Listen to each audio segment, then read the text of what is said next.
ओम शांति। आप सभी युवा भाई बहनों का बहुत बहुत स्वागत है। आप सभी दीपावली की बहुत अच्छी तरह तैयारी कर रहे होंगे। दीपावली वैसे तो बड़ों से आशीर्वाद लेने की भी एक रस्म है उसमें, परंतु आप तो निस्चिंत अपने दोस्तों के साथ दीपावली मनाने का ही ज्यादा प्लान कर रहे होंगे। लेकिन दोनों चाहिए, बड़ों के आशीर्वाद भी चाहिए, क्योंकि युवा में जोश होता है और कई बार उस जोश के कारण मैं बिल्कुल राइट हूँ, मुझे किसी के सजेशन की जरूरत नहीं है, तो कई बार अपने बड़े बुजुर्ग जिनका जीवन अनुभव से भरा है उसकी बात नेगलेक्ट हो जाती है और आगे चल के कई बातों का परिस्थितियों का सामना करना पड़ जाता है। तो आइए इस दीपावली पर ये संकल्प करें। और दूसरी बात, दोस्त निभाना बहुत अच्छी बात है और दोस्त तो चाहिए जीवन में, परंतु सभी दोस्त के साथ साथ एक भगवान को भी दोस्त बना ले, सुने सबकी।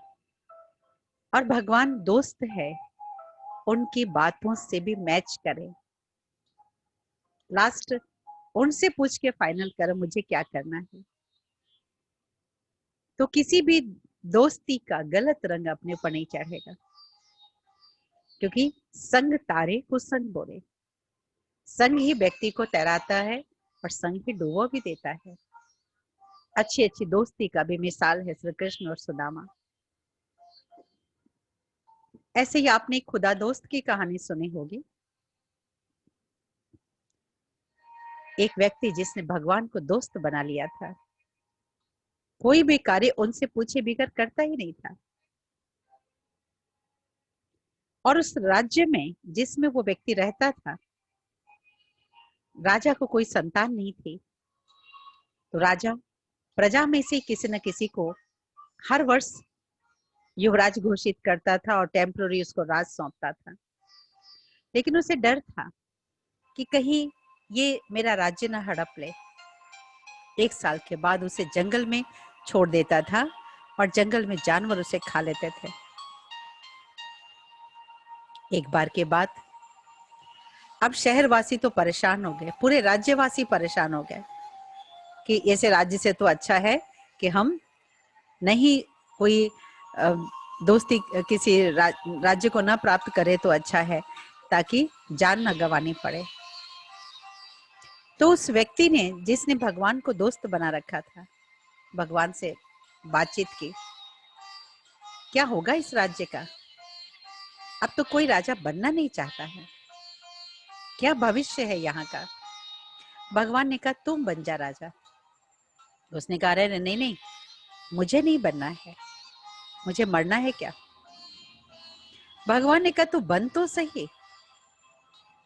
ठीक है, भगवान की सलाह मानकर वो बन गया राजा। राजा के पास जाकर उसने ऑफर किया और इस तरह से राजा ने उसे बना दिया राजा। लेकिन हर बात भगवान से पूछ के करता था। धीरे धीरे भगवान उसे गाइड करते थे, लोकप्रिय राजा बन गया। और भगवान उसे गाइड करते गए कि तुम ऐसा करो, अभी तो तुम्हारे हाथ में सब कुछ है, तुम्हारे पावर में है। नदी के पार जो जंगल है उस जंगल को कटवा दो और नगरी बसा दो। बहुत सुंदर नगरी बस गई। एक साल पूरा हुआ, राजा का राजपाट वापस ले लिया जा रहा था। तो उसने अपनी प्रजा को कहा कि मैं उस पार जा रहा हूँ, किसी को चलना है तो चलो। और इस प्रकार से बहुत लोग उस पार चले गए उस राजा के साथ, क्योंकि वो बहुत सुखदायी राजा था। और इस प्रकार से वहां भी एक नगरी बस गई। कहने का भाव, भगवान जिसे याद करते थे, त्वमेव मातश्च पिता त्वमेव बंधुश्च सखा त्वमेव। भगवान सृष्टि पर अवतरित होकर सभी आत्माओं को, सभी हर संबंध से ऑफर कर रहा है, मुझे यूज करो, मैं आप सभी का पिता हूँ, माता पिता बंधु सखा सब कुछ हूँ। मेरा साथ लेकर चलो, मैं तुम्हारे हर कार्य कर दूंगा, लेकिन तुम मुझे याद जरूर करो, तरीके से याद करो।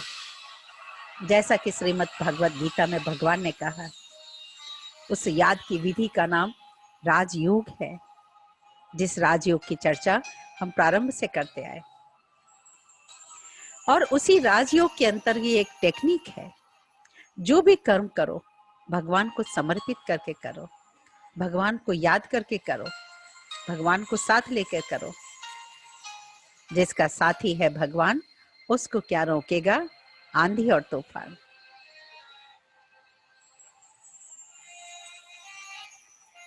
याद रखिए, भगवान मेरा साथी है, उनकी छत्र छाया मेरे ऊपर है, वो कभी धोखा देने वाला नहीं है। परंतु हाँ, उसका सुनना भी सीखे, मन में कभी बोझ न रखे। जब भी कभी भारीपन होने की संभावना हो, तुरंत उनसे हर बात शेयर कर दे। सवेरे उठकर भी उनसे बातें करके दिन भर आपकी क्या योजना है उन्हें जरूर बताएं, और रात को सोने से पहले भी उनसे अपनी बातें शेयर जरूर करें।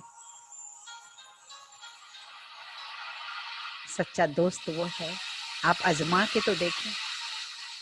कैसे आजमाना है, फिर से आपसे कहेंगे, उस विधि का नाम है राजयोग, जिससे हम इन सभी बातों को अच्छी तरह से सीख पाते हैं।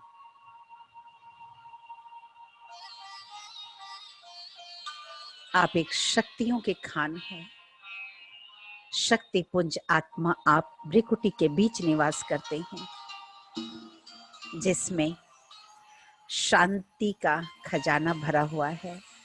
शांति, प्रेम, आनंद, ज्ञान, पवित्रता, इस सभी खजानों से संपन्न है। स्मृति का स्विच ऑन करें। जैसे ही आप याद रखेंगे, मैं प्रेम स्वरूप आत्मा हूं, तो यहां से प्रेम की प्रकंपन ओवरफ्लो होकर पूरे शरीर में, पूरे एटमॉस्फेयर में फैलेगी। संकल्प, बोल और व्यवहार में व्यवहारपूर्ण, प्रेमपूर्ण व्यक्तित्व बन जाएगा। मैं शक्ति स्वरूप आत्मा हूं, ये याद करेंगे बार बार। मास्टर सर्वशक्तिमान हूँ, शक्ति स्वरूप आत्मा हूँ, सर्वशक्तिमान की छत्र छाया में हूँ, उनकी संतान हूँ। जितनी बार याद करते जाएंगे, शक्ति का फ्लो ओवर हो करके पूरे मस्तिष्क में, पूरे शरीर में फैलता जाएगा, पूरे एटमॉस्फेयर में फैलता जाएगा। दूर दूर तक आपके जीवन में नकारात्मक और व्यर्थ बातें आपको टच नहीं कर सकेगी। बातें आएंगी और जाएंगी। पर्वत वहीं खड़ा होता है, चाहे वो हवा के झोंके झेले या तूफान को। अचल, अडोल, अंगद आपका ही यादगार है, विपरीत परिस्थितियों में भी। पहचाने अपनी शक्ति को, अपने आंतरिक शक्तियों की पहचान दिलाता है राजयोग। बहुत बहुत शुभकामनाएं। ओम शांति।